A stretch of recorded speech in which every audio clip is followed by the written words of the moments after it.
In today's video, I'm going to teach you how to use Google Docs Outline. If you've ever scrolled through a long document looking for a section you swear you wrote, the outline feature is going to save you time and keep everything organized.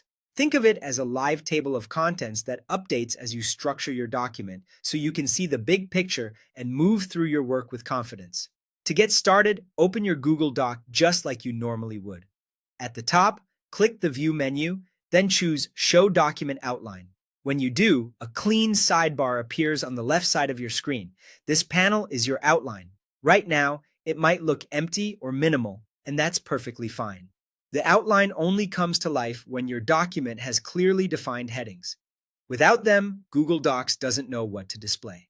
That brings us to the most important part, using headings. The outline isn't triggered by bold text, larger font sizes, or colors. It only recognizes the built-in heading styles. Highlight the text you want to turn into a section title, maybe the name of a chapter or a main topic. Look for the styles drop-down in the toolbar.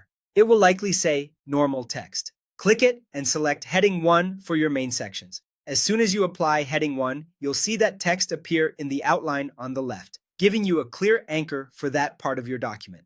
For smaller topics that live under those main sections, repeat the process and choose Heading 2.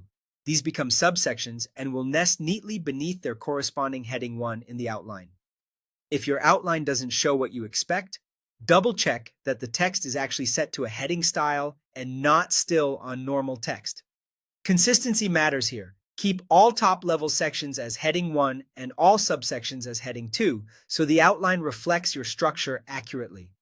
As you continue writing, apply these heading styles whenever you introduce a new major section or a subsection. The outline will update instantly, giving you a clear, hierarchical view of your document's flow. This makes it easier to review, edit, and collaborate because anyone opening the doc can quickly understand how your content is organized. That's all you need. Turn on the outline and use Heading 1 for main sections and Heading 2 for subsections. Keep writing, keep styling, and let the outline guide the way.